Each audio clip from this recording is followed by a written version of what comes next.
Let's do it. Skip happens. Skip happens. Here we go, everybody. Sit back. Relax. Welcome to the podcast. My name's Skip Clark, Skip Happens podcast host, along with Skip Happens podcast co-host Deb Lamphere, president and founder of the official country music fan club. This is the podcast that will bring you the stories. We will interview the incredible up-and-coming artists out of Music City. Also, we chat with the big stars, and we talk about their journey to stardom. We also love talking to entrepreneurs. Not only that, it's people like you and I. That's all. And just remember, skip happens. So get over it. Let's get right to the podcast. Deep breath, everybody. I'm not going to mess this up. I promise. I keep saying to myself, I'm not going to mess this up. And there's a reason that I'm saying that, and I'll tell you in a minute. I want y'all to say hello to Cody Belew. Cody, how are you? I am so good. And let me just tell you, that intro song, I need that to have my name put in it and your name taken out, because that is a good intro song. Thank you, brother. Thank you so much. I love that. We could do that. You're welcome. We could do that. It's a matter That is a cool intro. We can make you a part of the Skip Happens podcast. Listen, put me on the payroll. I'm ready to work. Well, the payroll's not too much right now, but you know. How are you, Cody? It's good to see you, my friend. I'm good. Nashville's good. We've had some rainy days, but I think we're going to get some sunshine tomorrow, so I cannot complain. Whereabouts are you in Nashville? I'm in East Nashville, a little neighborhood called Cleveland Park. I've lived here for almost 10 years. I'm knocking on 10 years' door. Wow. So it's been quite a ride for me, for sure. How did we not know that? I don't know. I don't know. Our homework. For some reason, I thought you were in California. So. Oh wow, no, I'm in Nashville. I left Arkansas in 2011 and came right across the Mississippi and never looked back. I've been here ever since.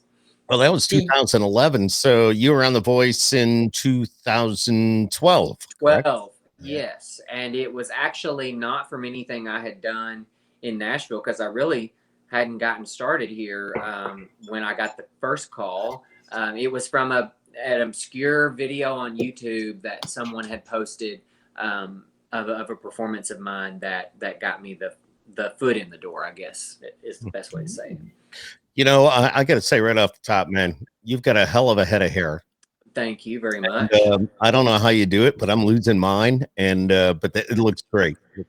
This is not to tell too much of my parents' business, but both my parents didn't have father figures in their lives growing up, and so I never knew my my grandfathers. But I know that my mother's dad, which they say that's the hair gene comes from your mother's father. That's what they say. But he when he died, my mom and my aunt went to the funeral, having been estranged for years and years. And as soon as she got home, I said, the only thing I need to know is, did he have a full head of hair? And she said, he had a thick head of just snow white hair. And I said, okay, I can go to bed happy. That's all I need. That's what mattered. Now you know. That's right. Now you know, brother. So one of the fortunate ones. That's right. I know people that went bald at like 21. And can you imagine? Huge. I mean, I can't. Just the stress of that.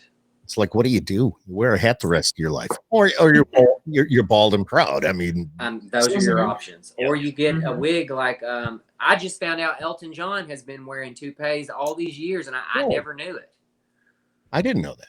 Yeah, I watched the documentary that he put out not too long ago, and he talks about it all these years. As soon as he started thinning, he put a wig on and never looked back. Tell us, let's go back a little bit, 2012, being on The Voice and all that. How did all that come down for you? Just a little. You don't have to get into it in a whole lot of detail because it was so long ago, but give us just a little idea. Well, when they first called, I was a big fan of the show. We were watching season 2, really, when they called, but I said, no, thank you. I had a very bad experience of trying out for Idol. A few years before then, where I had made it through a couple rounds, but I just didn't feel like it was a very healthy working environment, the way that they sort of looked at the artist I didn't feel like was a respectful way. Right. And so then I told The Voice no, but they just said, look, we're not like those other shows. You'll have a set time where we'll come to Nashville, we'll come see you. You don't have to do anything but show up. And sorry about those dogs. And we both have dogs, so chances are you're going to see something go running through 30 minutes. So. Every time somebody walks by, they're going to do that.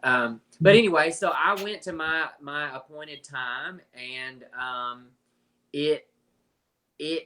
we just kept rolling with it. And I used to carry my iPhone in this case that looked like a little leather-bound book. That's back when they were really small.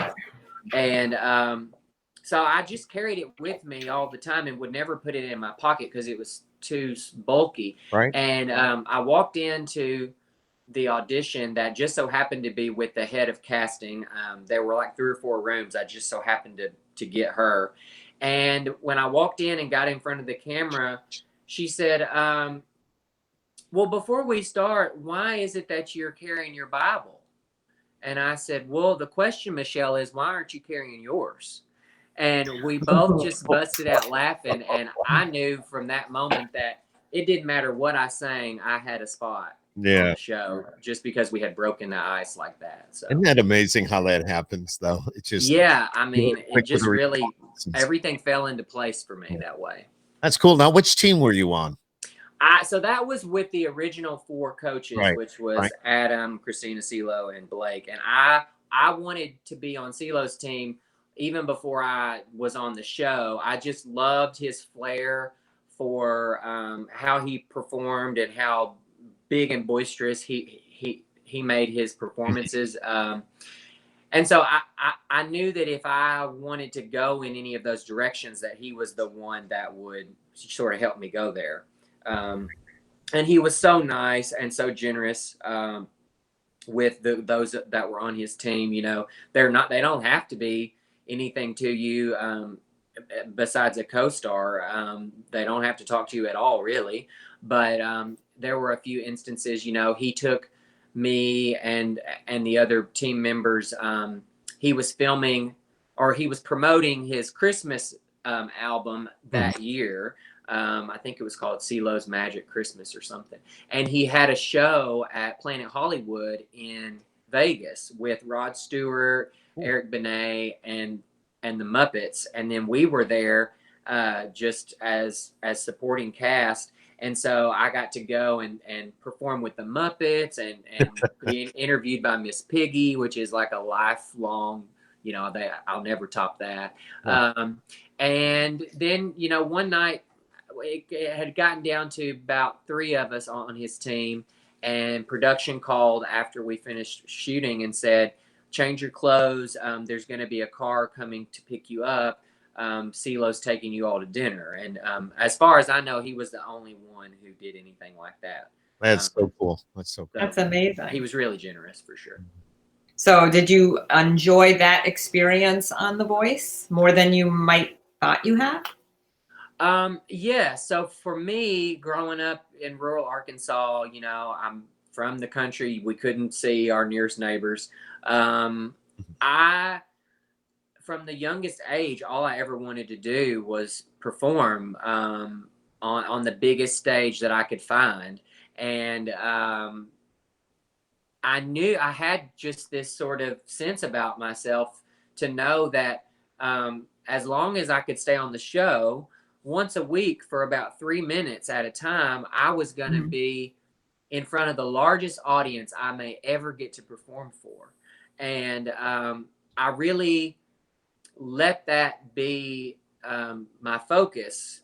And I tried to hang on to that because I also knew that as soon as my name wasn't called to advance, in a matter of hours, that whole thing was going to be all taken away from me.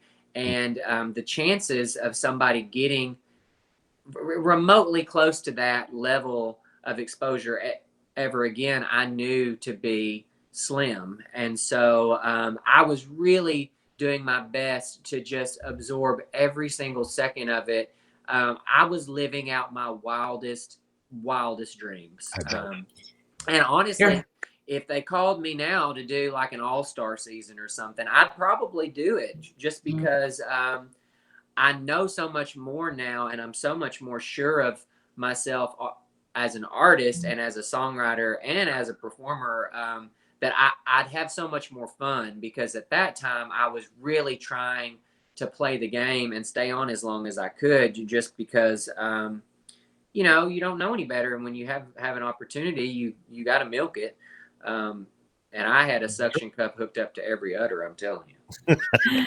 That's an amazing, I'm sorry, that's an amazing approach that you had, because you really, in saying what you said, you thoroughly thought all of that through, and every step that you took, you had a plan, knowing what the starting event was going to be down to the end of when you would be off the show, what that end result would be. That's a well thought out plan.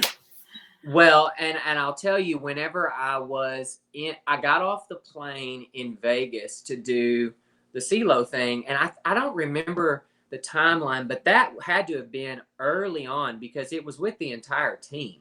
So we hadn't really gone too far into the show yet, as far as the live tapings.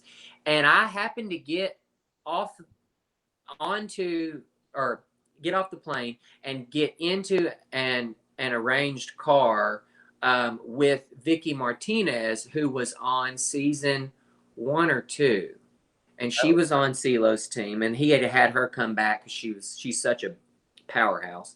And I rode in the car with her to the venue, the casino, and I just said, you know, you were in my shoes once before, as with him as your coach, for one thing, and being on the show. What is your best piece of advice? And she said, well, you're not going to be able to accept this right now, and you're probably not going to understand it until way later, but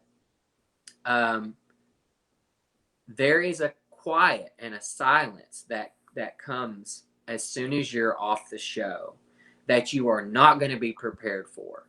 And I'm telling you that now, so that maybe you can be saved from some of the grief that I experienced. And I have thanked her since then, but I'll always thank her for that advice, because it really was like a full 2 years for me to just flush all of that out of my system, of separating that little fleeting moment of celebrity, for whatever it's worth, with real life. And to know that, yes, there are people all over the world that follow me on social media, but that that doesn't matter day to day.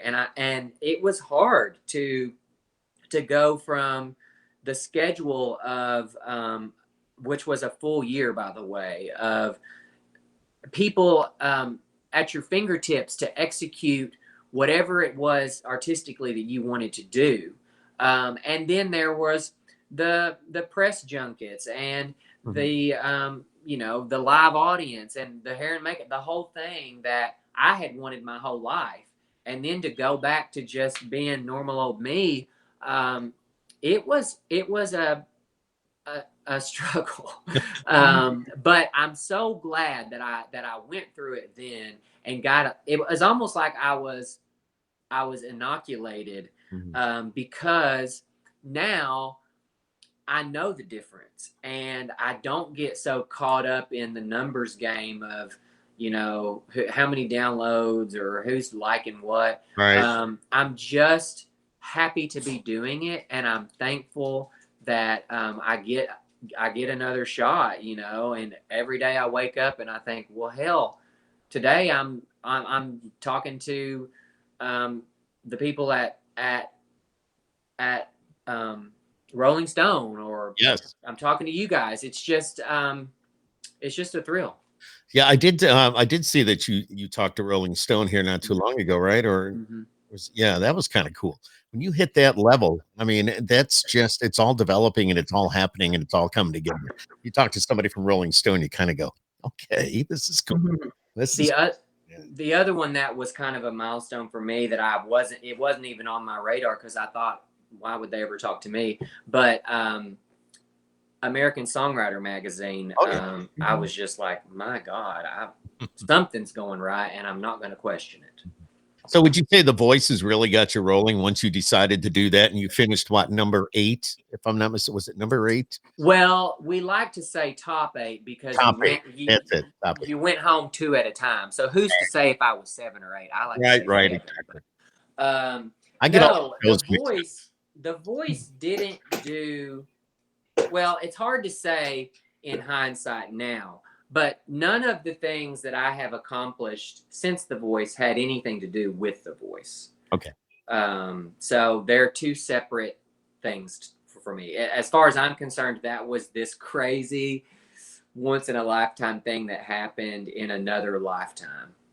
Yeah, but that had to give you the confidence to say, okay, yeah, I can do this. Maybe what you're doing now has nothing to do with The Voice, but in the beginning, though, it gave you that confidence. You knew you could do it. You finished in that top 8. How cool. I mean, that as a confidence builder, that has it actually, for me, coming back to this particular town, which is so, Music City, USA, it's a scarlet letter that you wear when you've been on one of those shows. So it's kind of like you've already been had, and so no one wants to really work with you, which is evident in how few of the people that are so talented that go from season to season, how few of them get anywhere afterward. That was in 2012, and I'm just now making my strides. Right. So I'm sure it's different for everybody. I was already a big time sort of entertainer in my own market back home. That's the thing that made me feel like I could do The Voice and get up there and confidently, do Crazy in Love by Beyonce as Mad Max Beyond Thunderdome. So I mean, it's just it was a cool thing. There's no other way to say it. Let's bring it up to date a little. Oh, go ahead, Deb. Well, one more just on this topic. What inspired you after your run with The Voice? Did you move to Nashville right after that, or did you go back home and then decide to move to Nashville? No, I had moved to Nashville months before I got the call to do the show. And then, you're in all of these different rounds of auditioning. There are like 5 or 6 rounds before you even do the blind audition that's televised. So I was flying back and forth to Nashville that whole time. And then while I was on the show, I was actually opening my first business here in town with my ex, who is a hairstylist. I had an opportunity with my employer to open our own salon, of all things. I never thought I would be in that industry, but so while I was on the show, I would get home or get back to the hotel room and be like balancing the budgets and designing our business cards. And we opened the salon the month before the live show aired. So I was juggling those 2 things while I was on the show. And then when I came home, I put out a pop record and was running that business for 5 years, all while trying to make strides in music as an independent artist. But, things happen when they happen. Let's bring it up to date a little bit. Unless, Deb, you want to touch on that a little bit before we move on? Well, I was wondering, was your intention to move to Nashville, were you going to get into the country industry? Right. So that's a great question. So my the pilgrimage for me was always Nashville from the youngest age. And I really thought, I guess it was my youth, my ego, whatever you want to call it. But I had this goal of picking up the baton that Katie Lang was sort of forced to put down when she was kind of run out of town. Right. because people forget that she started out in country music. And so I moved here thinking that I was just going to walk down Music Row and all these doors were going to open because they would just want to work with somebody as unique as me. But I took a few meetings and found that that was the first of my little small town dreams that I had to bury in the backyard. And I remember being very upset, I mean, like emotional about this thing that I had spent my whole life planning that was now not possible because, you know, even as short a time ago as 2011, we've come so far in that time, socially and what you see on TV and what you hear in music. And at that time, Nashville was nowhere close to having somebody like me be mainstream. And if you remember, the show Nashville was just sort of catching steam, and there was a character on there, a closeted, you know, country singer, who his storyline, he was trying to kill himself. Right. And so that's the reality of the portrait that was being painted. And I just knew, being as calculated as I was on The Voice, when they called, I had just buried that dream and was really, really unsure of which direction to go, because country music, I didn't feel like was a viable option. I felt like it was just going to be so many doors slammed that what's the point? And so I went on The Voice thinking, well, if I'm not going to do country music, I don't want to do country music on the show if I can't go home and do country music. Understand. So if I have this opportunity, what else can I do? Well, I can embody that really over the top male pop persona that we were lacking at that time, and maybe I can fill that void. And so that's the route I took on the show. And then when I got home, I spent years really avoiding my rightful place in country music, because let's face it, I cannot escape the way that I talk and sing. It's just, and I write, you know, country music is what I write naturally. And so I was avoiding it because I was so scared of representing myself. And I didn't want to lie, and I didn't want to be inauthentic. And so I tried to start up a trio. I tried to sort of like hide myself in a group, but they all kind of fell to pieces. And I had this like existential moment in my kitchen a few years, like 4 or 5 years ago now, where I just hit this wall, and it was like God tore the roof off the building and time stopped, and he was like, I intended for you to do country music. I don't care how hard it's supposed to be. I want you to do it. So shut the fuck up and do it. That's amazing. And then the roof slammed back down and the lights came back on, and I just stood there and thought, okay, so I just got in trouble. And then I looked in the other room, and Marty Stewart was on. I didn't turn it on, but he was doing this interview with Dan Rather. And he said, he was talking about how when he was growing up at the Opry, country music used to represent every walk of life. You had people from California representing Bakersfield, and you had Texas swing, and you had the people from the Appalachians, and then they were all coming down to the Opry and expressing their point of view in country music. And he said, we're so homogenized now. When you listen to the radio, it's hard to tell who's who, because we've made it so commercially the same.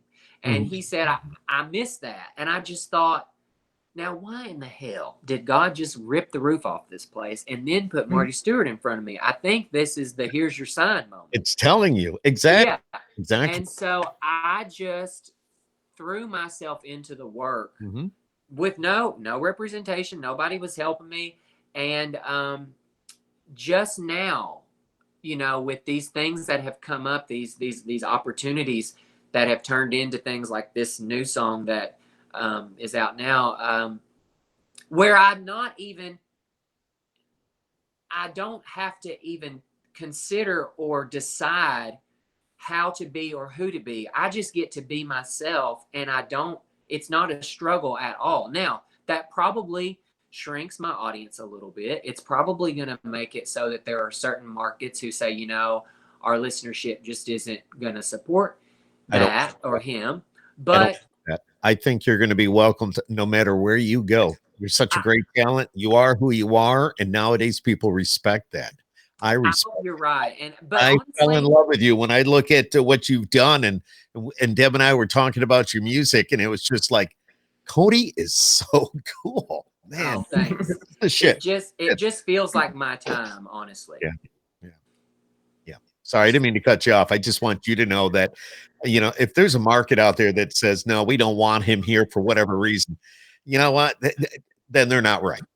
Well, I'll just come up there and hang out with y'all. That's what I'll do. Hey, there you go. We're a pretty cool crowd over here. Yeah, that's right. We're all cool. Man, you're more than welcome. You ever come through the Northeast and you stop in our town, our door's always open. I can tell you. I hope to get to come up there. I mean, I can't wait to play again. We'll see which way I go. Yeah, we need to talk about that a little bit. This whole pandemic thing that shut everything down back in March. Mm-hmm. I mean, how is, it's probably a question you've been asked a million times, but how are you handling it? Well, I'm lucky in that I always have worked a full-time gig. I am a snob, and I like to have my creature comforts. And I never, ever, even when I was really young, I could not get down with the whole idea. Not to say that I'm bashing this way, but I couldn't get down personally with the whole couch surfing and sleeping in vans and not knowing where we were going to eat next, because you've thrown yourself headlong and fully into being a musician full time.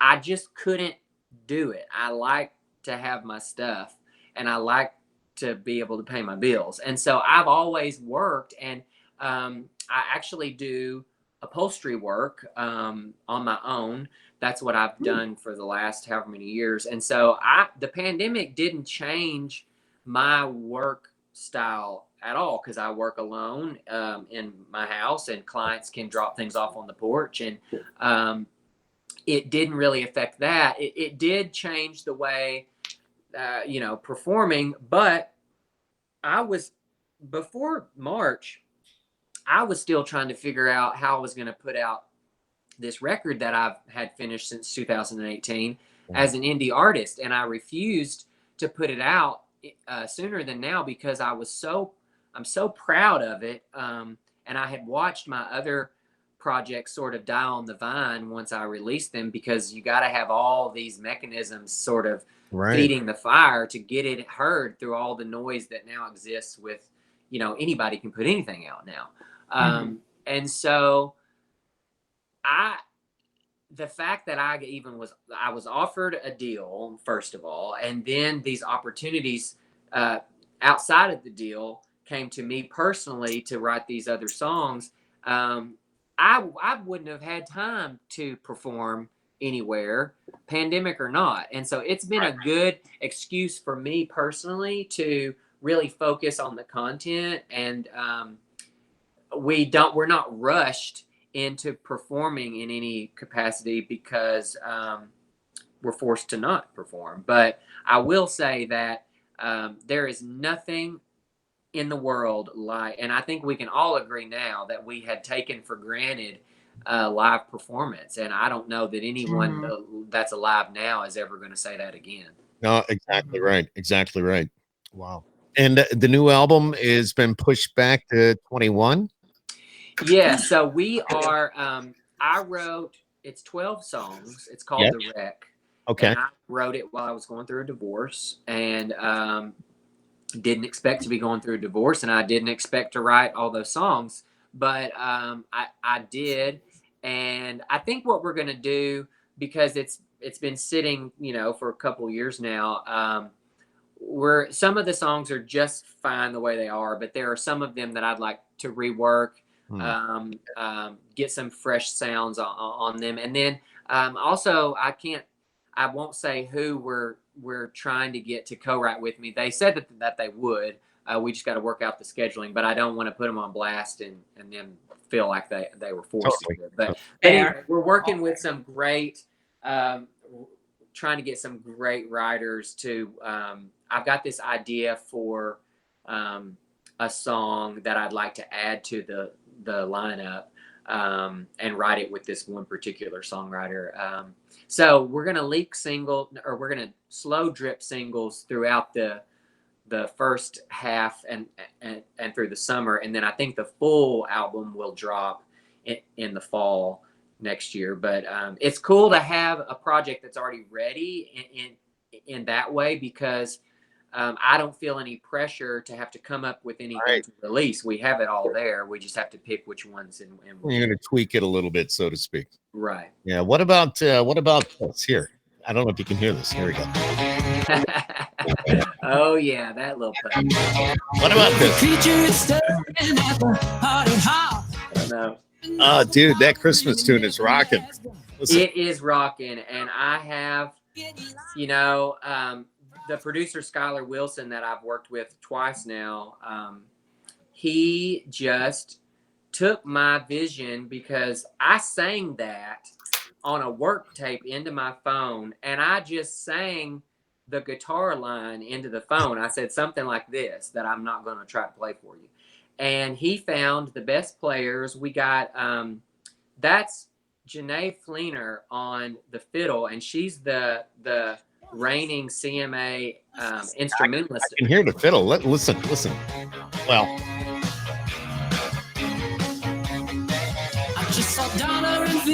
God, your voice and that band behind you.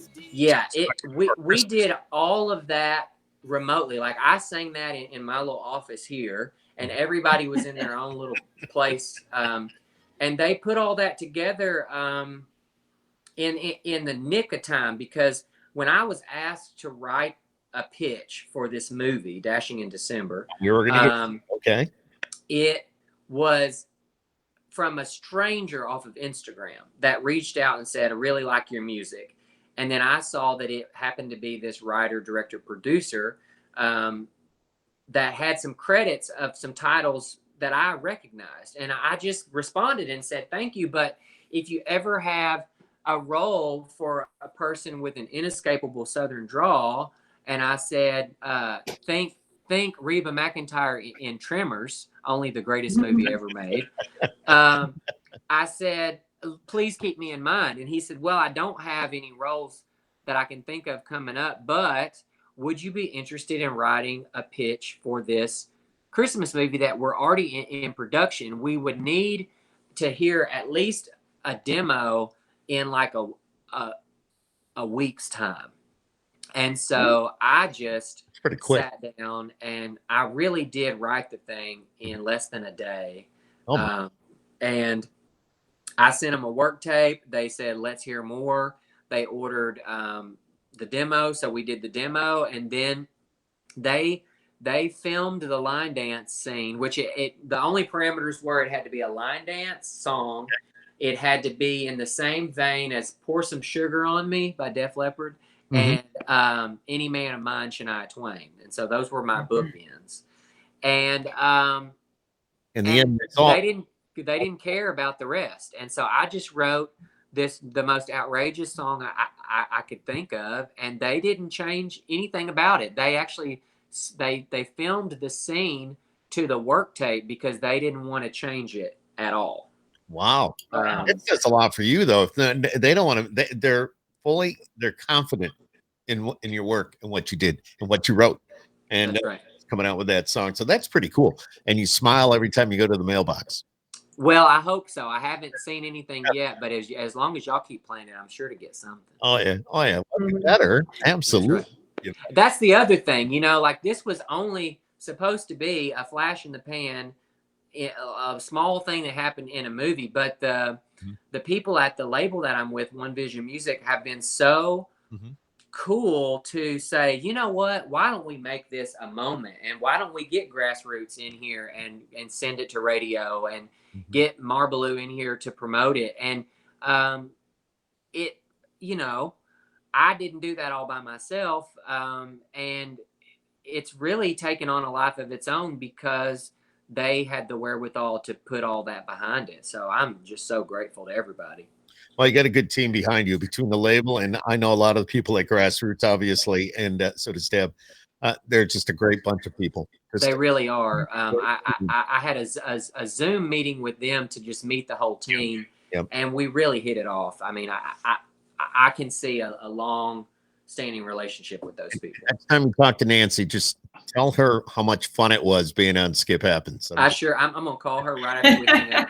When we get done here, I want you to pick up the phone and dial her up and tell her. That's right. That's right. Deb?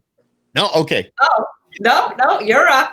I'm waiting on that next topic. I'm loving this interview. Actually, I will just say really quick, this is a fantastic conversation. I hate to say interview because it really is conversational. And I am just very intrigued by everything that you've been saying because it's just a different approach in my eyes. So I'm it's really loving it is different, but it's all I know how to be is myself, and I'm so happy that it's all happening for me. You know, I'm 35, and I told I sort of dared God when I was 28. I said, if nothing happens by 35, I'm gonna hang it up, and I'll be damned if it wasn't around my 35th birthday this April when I got the offer for this deal.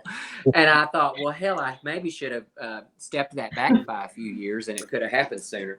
But, you know, I'm just to a point in life where I don't feel like I need to be anything other than myself, and to hell with any other way of doing it. And so I really am an open book. And, you know, the greatest words in country music were said by Minnie Pearl, which is, I'm just proud to be here. And that's the truth. Well, you got to be proud to be you. That's right. And everything that you do and everything that you've accomplished and all the hurdles that you've gone over to get where you are today. It's just something to be very proud of. You know, it's not easy. It's not easy. It's not easy being anybody nowadays. That's right. Well, and it's so cool. I mean, it's just the music that you're putting out. Dwight Yoakam didn't you? Yes, that I'm a big fan of Dwight. Yeah, me too. And he actually, so last year I had a song that got, by some fluke of the universe, got picked up and put on the show Roswell, New Mexico. And that song, which is called The Choice a Lonely Heart Makes, I wrote with Rick Brantley, who is a powerhouse talent here in Nashville. And when we produced the track, I was really heavily influenced by Dwight Yoakam. In fact, when the band got set up to track it, I played them some Dwight Yoakam songs, and I said, it needs to swing like this. And so when Anastasia Brown, the A&R person at the label, she pitched the idea of me doing 1,000 Miles to Nowhere as just like a social media thing, like just like a one-off, not a big deal. But then we got in the studio and everybody was masked up, of course, and we tracked it at Ronnie Millsap's studio that was built by Roy Orbison. So that's that's the juju in the room. And I had the band slow it way down, and I told the steel player that I really wanted this to be like a duet between the two of us. And they played it so eloquently to how I wanted it to sound, that I came out of the booth and I said, I know y'all were getting ready to release one of my original songs, but I think we should just push all that back. We should really think about releasing this because everybody in the world right now is feeling the way these lyrics read.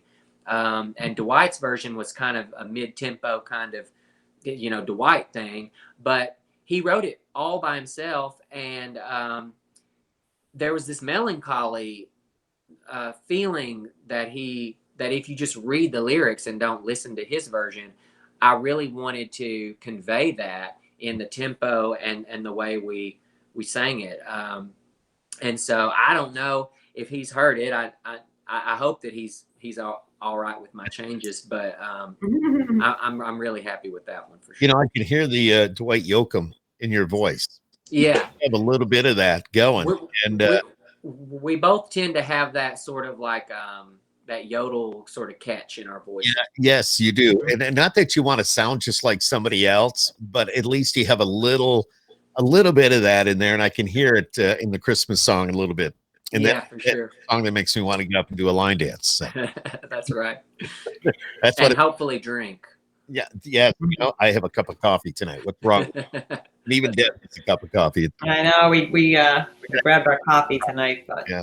You know, this has been a great conversation, and that's what we do here on Skip Happens. It's long form conversation, and we talk to the artists like yourself.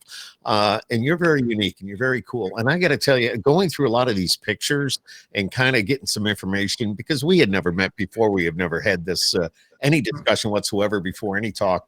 But to see some of the outfits and the clothes, it's like, dude, look at this guy. This is wild. Yeah, so I have this rule that, you know, never play small is one. But there was a time in country music where everybody, men, women, children, everybody was so glamorous. And when you were sitting at home, it's not that you wanted to be them, but you enjoyed watching them on TV because it was like they were from this whole nother fantasy world of entertainment. And, you know, to each his own, everybody does it their own way. But I'm not the one that's going to walk out on the CMAs or the Opry stage or, hell, the Main Street stage down the street. Right.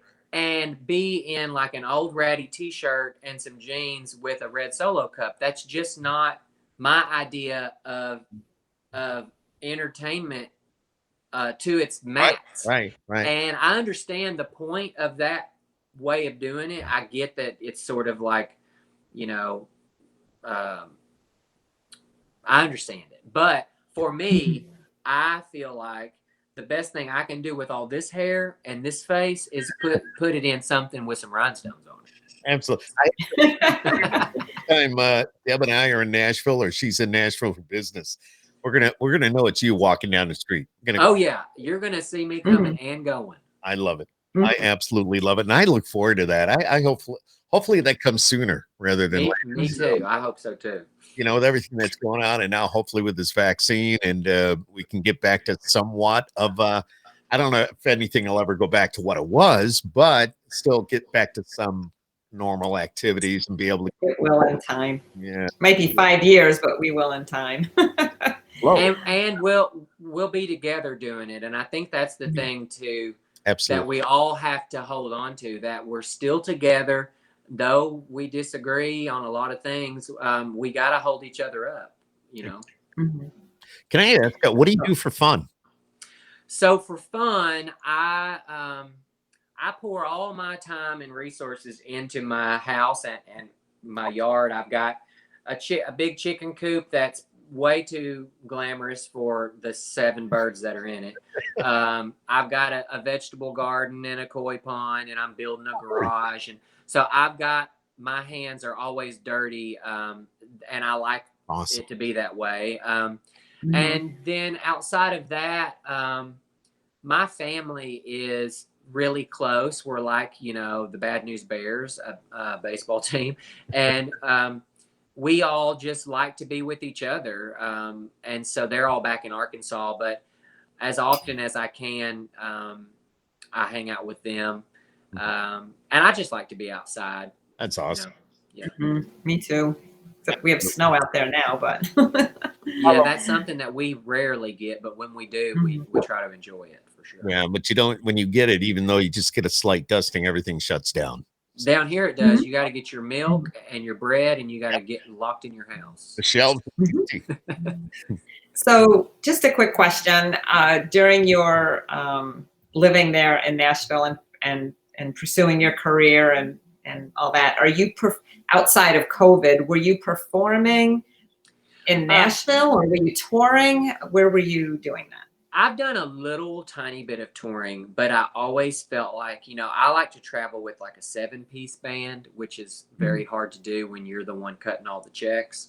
And so I have done a little bit of that to some of the larger markets. Like I did a run one time, like St. Louis and Chicago and back down. But what I was doing locally, we have this great culture of tribute shows where, there's this certain handful of music directors that will try to like put them on. But once you get in that crowd of artists that they know can be counted on to really sell a tribute show for this or that, you kind of get to be a part of those more than you would if you weren't good at selling that kind of thing. So I was sort of making my rounds doing those when they would come up. In fact, I was performing for, I didn't endorse Bernie Sanders, but I was performing for a Bernie Sanders rally like 45 minutes before the big tornado blew through here. Oh my Lord. Wow. And took out the Basement East, which is one of our bigger, really, really great venues. And I had just gotten home when everything started being torn apart. And then outside of those little shows, I was the lead singer for about 3 years, I guess, of a yacht rock cover band. And we went everywhere and played everywhere. But that, I just kind of got burnt out with that,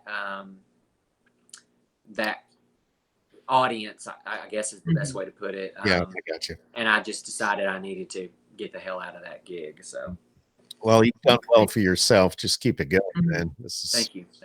Really good. Deb? So, well, I know I have a lot of questions tonight for some reason. They're general. Please keep asking. Great conversation today. We can just go as long as we need to go.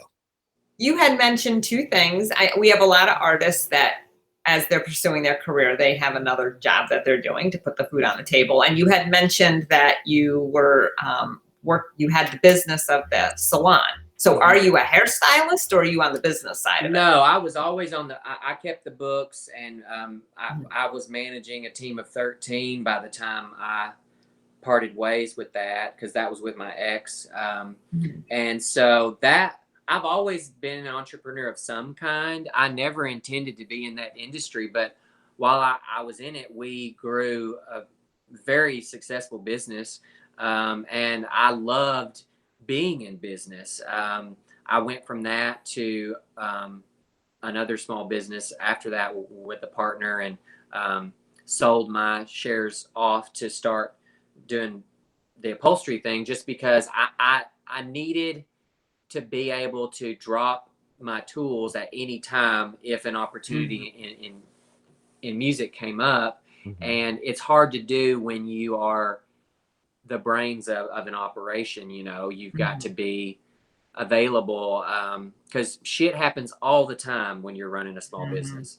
But with this one that I'm doing now, I have no overhead. It's in my house.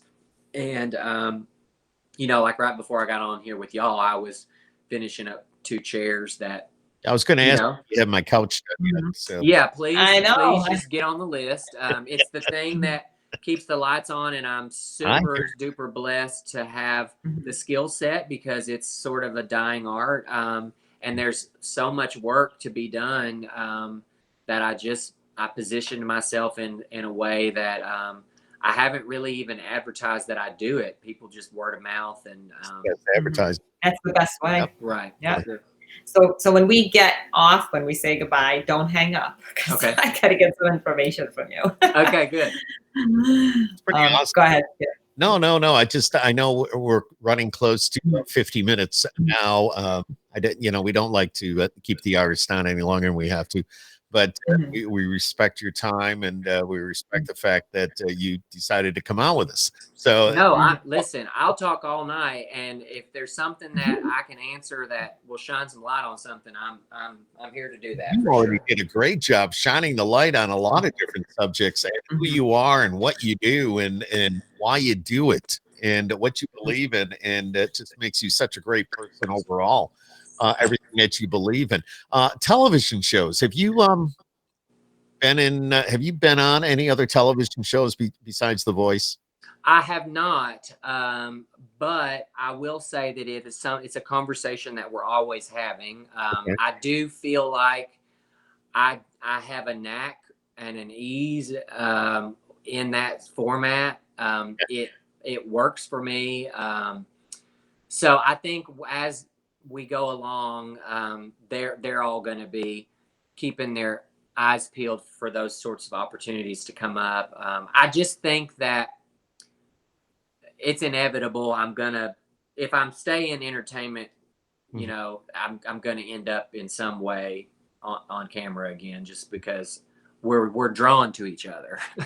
Exactly. No, I could see you doing that. You look like somebody that would be excellent at that.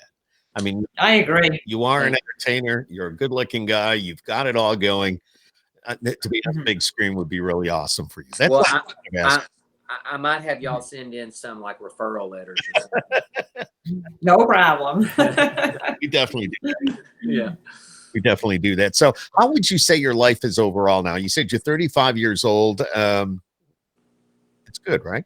You're good. Yeah, you know, I went through some heartbreak, and now you're kind of. I truly can't think of any. If I were to complain about something at this point, it would sound so selfish and petty when I do work extremely hard, and I don't want to act like this is all handed to me, because it's not. But I'm fortunate, and I don't have to go work in a job that puts me or my family in a risky situation right now, and I'm not worried about. You know, I am scraping the bottom of the barrel from month to month, but that's just 2020. And yeah, and agree. So you're not the only one. Yep. Right. And so I feel like it's my job to smile and show people that it's all right to be happy, and you deserve to be happy. And outside of that, all the things that come and go are just things that come and go. And I'm certainly happy that we're turning a corner with our rhetoric as a country. I think that there's nothing but healthy things to come out of that. But personally, I'm just as happy as I could be, to tell you the truth. How many dogs? That's great. I'm sorry? How many dogs do you have? Did you say 2? Oh, I have 2 little dogs. They are both, one of them showed up in the yard when I was mowing about 4 years ago. Never left. He's what they call a Chiweenie, but he looks kind of like a Frankenstein dog to me. And then last summer, not the one we just finished, but before that, another dog that you would have thought was from the exact same litter, but is 3 years younger, showed up in the yard. And he had been running the neighborhood for about like a year and a half, and no one could catch him. And we introduced him to Dougie in the front yard, and they became best friends. And so now we have both of them. There you go. Yeah. Really cool. Awesome. What do you drive? I drive, and at this point, I feel like it's old. I drive a Nissan Frontier that I love. I mean, I'll drive the wheels off of it until somebody tells me not to. But I bought it right when I got home from The Voice. I went to this car lot here, and I had never had a brand new vehicle. I'd always had used cars, and I bought it off the lot.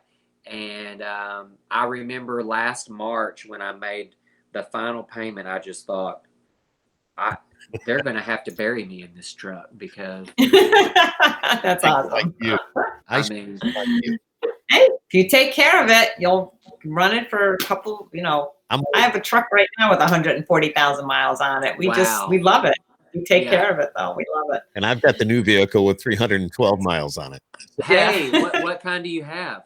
I bought the new Kia. Sam, help me out here. The Telluride. Telluride. I don't even know what that is. Dude, it's the coolest vehicle you'll ever own. Is it like an SUV type It's thing? an SUV, Okay. and it's got all the toys on it. It talks to you when you get in it. It talks to you. He loves all this geeky techie stuff. I'm a geeky techie guy. What's the voicing that it has? Is it like a British accent or what is it? No. It doesn't really. It's the normal GPS sounding type voice. I mean, you can pick what you want, but it's just the basic, basic voice. Just a female. That's all right. So yeah, it's all right. That's all right. It does everything. I mean, I can find my way home now. I mean, because on the Listen, I am the worst with directions. I've lived here all these years, and I still have to put a location in my maps to get anywhere in this town. I sometimes I do it just for fun too. I'll hit take me home and see how it takes me home. So, anyways, you know what, Cody? I haven't called you Corey once. Well, it's not over yet. Yeah, I know. I really thought he was going to do it at that point, to be honest with you. You know what? I'm cheating, actually, as you can see. If you look, well, you can't see the screen because it's flipped around, but it's got your name right below you. So if I screw it up, there's something really wrong with me. So, hey, you would be surprised. I guess. We'd like to ask a few questions before we say goodbye. I have a list of 125, and next to each number, Deb and I have put a question. And we let you pick the number, and I'll read the question that corresponds with that number. Between 1 and 25. I don't know why I'm drawn to 13, but I'm drawn to 13. Do you know your love language? There's silence. I think, I really don't. Because sometimes I think it is like, positive affirmation. Yeah. Okay. But then I think that it's gifts. All right. Let's move on. Give me another number. Let's do 21. What was your first concert? I like this one. Ooh, my first concert was Janet Jackson's All For You tour. Oh, wow. She is so, I mean, would you agree? It's got to be one of the most energetic shows you'll ever see. I've never seen a show that topped it. Right, exactly. Janet Jackson, my first show here in town. I want to see just 2 years ago, I believe it was. And it was one of the most, Deb, were you? It was at the amphitheater. I was not there, but I heard so much about it that I was saw mad that that I same missed it. show that you saw at the amphitheater here, and it was good. The show was on fire, man. I'll tell you, she just lit up that stage. For sure. Yeah, definitely. Sure. All right, let's just do a couple more. Give me another number. Okay, let's do 3. Are you a fan of any type of sports team at all? I am a fan of. We can forget about this question. I'm a fan of Serena Williams. I love tennis. Oh, okay. What's the best way to provoke a Serena Williams fan? I'm sorry, say that again. What would be the best way to provoke a fan of Serena?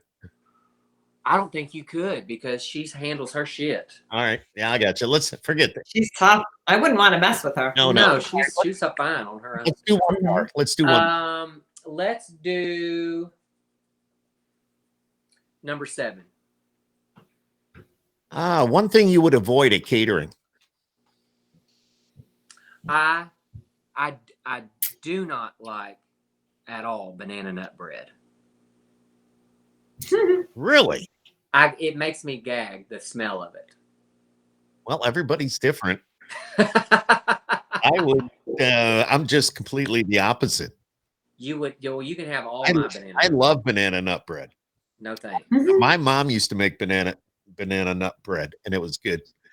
Deb, do you make banana nut bread? Well, we make it without the nuts because we have some family members that don't like nuts, so we just make it without the nuts. But we love banana bread. No thanks. So, I will eat. All right. I love all kinds of sweets, but not that. Yeah. What's your favorite sweet?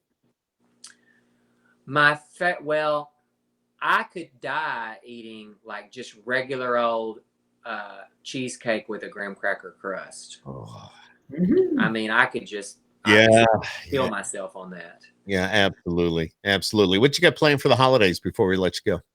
Well, I made the decision today. Typically, we would be going back home to Arkansas, but there's so many variables and so many families that are deciding they're going to get together that I don't want to be not saying knocking what everybody else decides to do, but we've been so cautious and so safe. Like we haven't even let anyone in our house all year. I've just been trying to toe the line for our healthcare workers that are having to see this every day. I don't want to add to the problem, so we're going to stay home. But we've got literally every corner of this house is decked and lit by something. So it's going to be sweet to just put on the PJs and yeah, you got somebody to spend it with, though, correct? I sure do. Absolutely. You deserve it, my friend. Cody Belew, you've been awesome tonight. Thank you so much for spending some time with us. It's just great. I'm happy to do it. And y'all call me any old time and I'll talk your ear off. I thought you were going to say, call me Corey anytime. Call me whatever you want. Dude, you're awesome and appreciate you, everything you've done and what you've accomplished and where you are today and your background. And I look forward to hearing a lot more in the way of music from you. And I look forward to hearing a lot more of that on the radio. The Christmas song you have out there, it just rocks. It's a feel-good song. How can you not crank it? Like if you're driving down the road and that comes on, you just crank it. That's what I'm hoping you'll do for sure. Yeah. Oh, we do it. And I hear a little like Yoakum in that song when I hear it. So that's right. All right, Cody Belew, thank you so much for joining us tonight on Skip Happens, the Skip Happens podcast. Happy holidays. Thank you. You too, my friend. Happy holidays. Stay right there. All right.